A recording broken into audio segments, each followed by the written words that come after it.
오늘 말씀 우리 함께 봉독하도록 하겠습니다. 오늘 말씀 사도행전 19장 13절에서 20절 말씀까지입니다. 제가 말씀을 봉독하도록 하겠습니다. 이에 돌아다니며 마술하는 어떤 유대인들이 시험삼아 악귀 들린 자들에게 주 예수의 이름을 불러 말하되 내가 바울이 전파하는 예수를 의지하여 너희에게 명하노라 하더라. 유대의 한 제사장 스게와의 7 아들도 이 일을 행하더니 악귀가 대답하여 이르되 내가 예수도 알고 바울도 알거니와 너희는 누구냐 하며 악귀 들린 사람이 그들에게 뛰어올라 눌러 이기니 그들이 상하여 벗은 몸으로 그 집에서 도망하는지라. 에베소에 사는 유대인과 헬라인들이 다 이 일을 알고 두려워하며 주 예수의 이름을 높이고 믿은 사람들이 많이 와서 자복하여 행한 일을 알리며 또 마술을 행하던 많은 사람이 그 책을 모아 가지고 와서 모든 사람 앞에서 불사르니 그 책값을 계산한 즉 은 5만이나 되더라. 이와 같이 주의 말씀이 힘이 있어 흥왕하여 세력을 얻으니라. 아멘. 오늘도 이렇게 새벽의 자리에 나와 하나님과 동행하는 우리 모든 성도 여러분 진심으로 환영합니다. 오늘도 우리 함께 말씀을 듣는 가운데, 말씀을 붙들고 기도하는 가운데 하나님의 크신 은총과 은혜가 가득히 있기를 주님의 이름으로 소망합니다.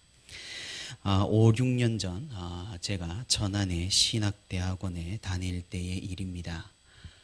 그때 설교학을 배우는데 이전에는 설교학을 전공한 교수님이 없었는데 그때 이제 정식으로 설교학 박사학위를 가지신 젊은 교수님이 새로이 오셨습니다. 지금도 계시는 조광현 교수님이신데 교수님께서는 안양에 있는 일심교회에서 사역을 하시다가 그렇게 교수로 임용이 되셨었습니다. 교수에게는 조교가 필요한 법입니다. 마침 일심교회에서 함께 사역하고 있던 제 동생 2년 전에 우리 교회에서 함께 사역했던 박영찬 강도사가 조교로 함께 사역을 하게 되었습니다. 처음에 교수로 임용이 되면 참으로 열정이 넘치는 법입니다. 제자들에게 하나라도 더 가르쳐 주고 싶어서 열심을 가지고 수업에 임하게 되는 것이죠. 이 설교학 교수님도 마찬가지셨습니다. 그래서 수업을 듣는데 수업의 과제가 다른 과목보다 꽤나 많았던 것으로 기억을 합니다. 당연히 학생들은 불만을 가지게 되었습니다. 학생 입장에서 과제가 많은 게 왜 불만일까 생각을 하시는 분들도 계시겠지만 학생들의 입장도 이해하지 못할 것은 아니었습니다.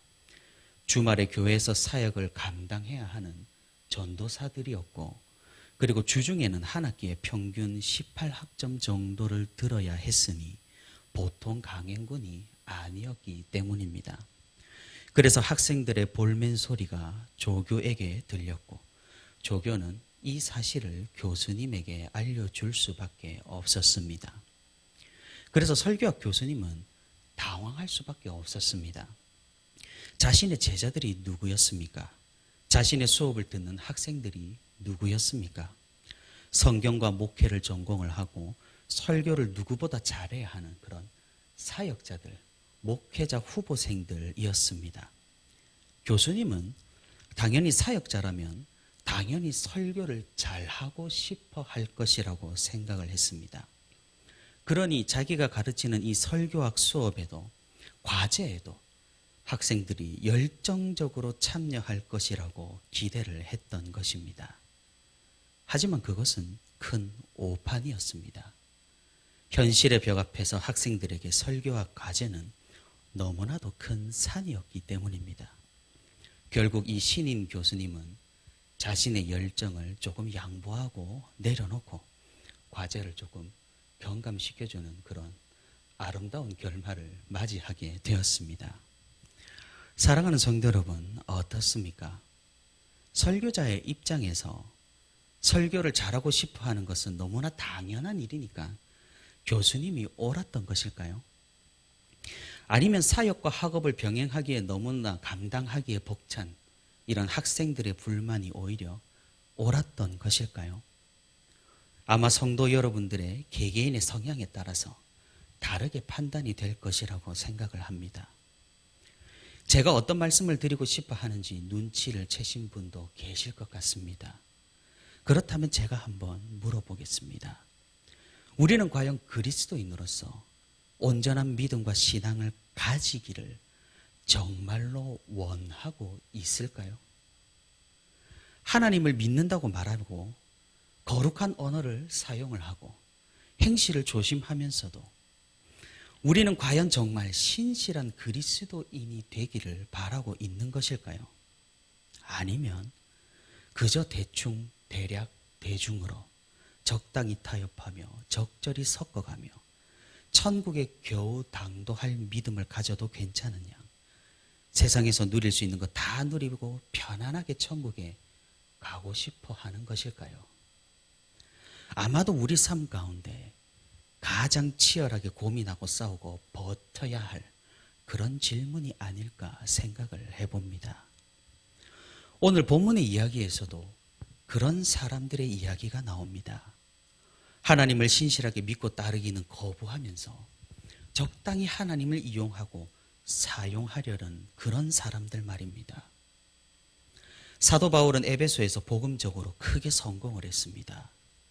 복음이 왕성하게 전파된 것은 기뻐할 일이고 또 에베소의 교회가 부흥한 것은 축하할 만한 일인데 이런 성공에는 언제나 그림자처럼 부작용이 따르는 법입니다.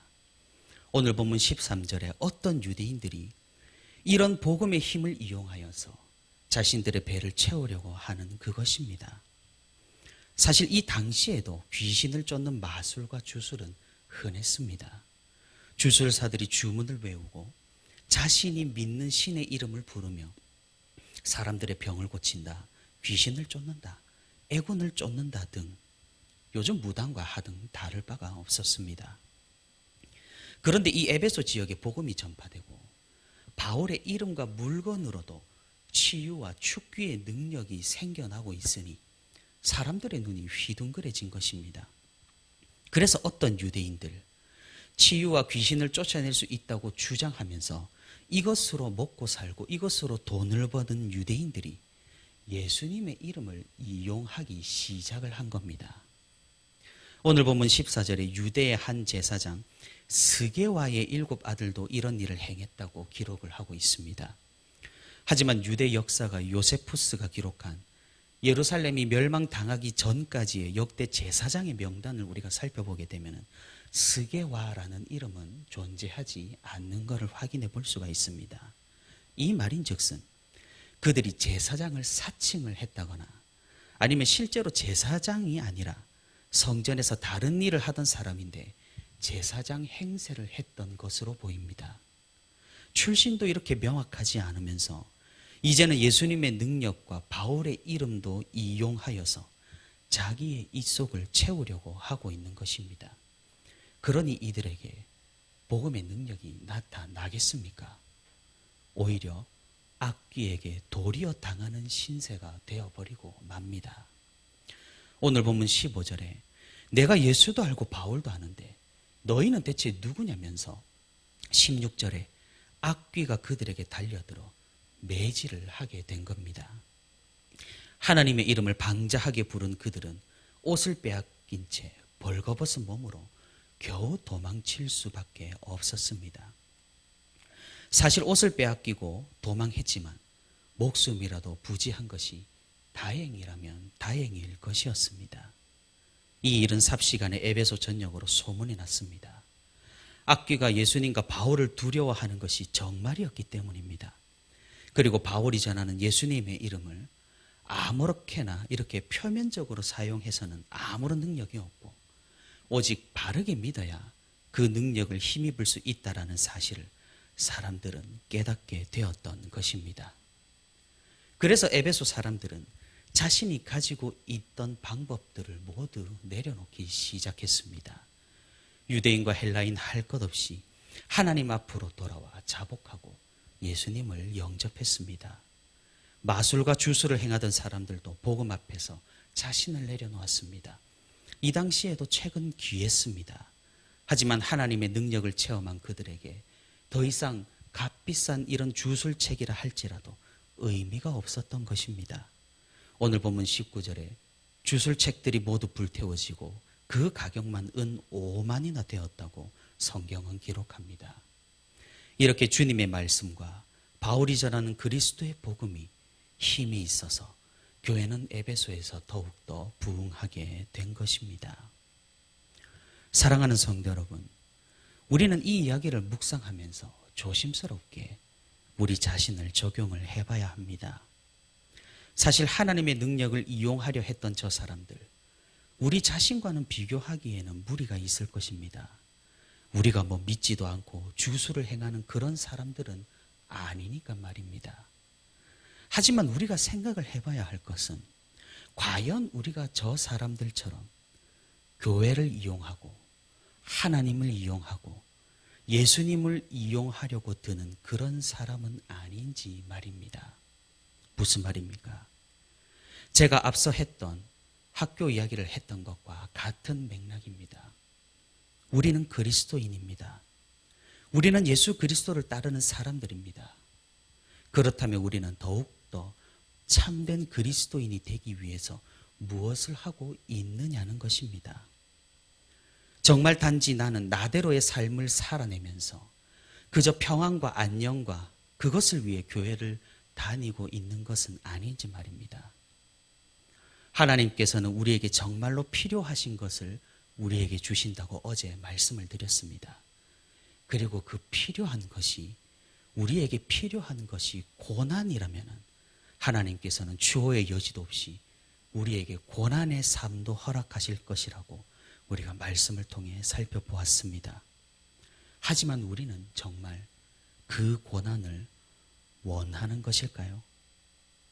고난을 당하더라도 우리는 그 고난 가운데에서 하나님의 뜻을 구하고 찾으며 감사를 드릴 수가 있을까요? 쉽지 않은 문제입니다. 성경에서 우리 주님의 결말, 우리 예수님의 결말이 무엇이었습니까? 고난입니다. 죽음입니다. 십자가입니다. 수치입니다. 모욕입니다.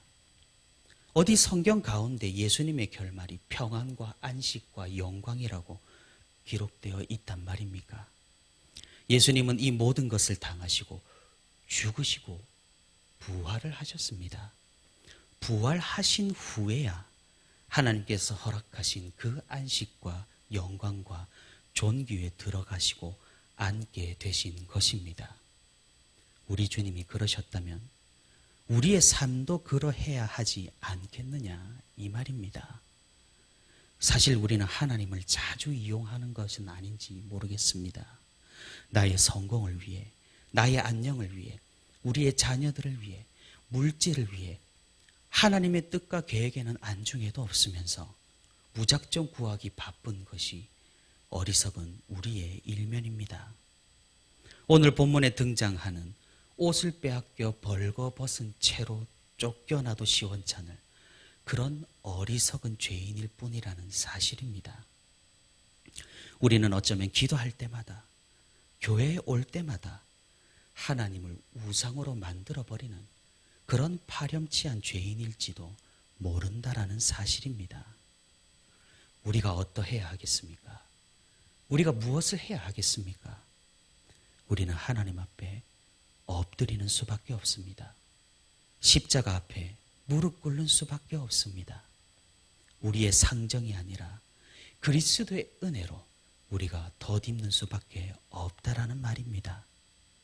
우리가 제 아무리 우리의 힘으로 하나님을 믿는다고, 하나님을 올바로 섬긴다고 발버둥 치겠지만 우리의 죄악은 너무나도 뿌리가 깊습니다. 결국 우리는 우리의 생각대로, 우리의 가치관으로 하나님을 세상의 우상과 다를 바 없는 그런 존재로 만들어버립니다.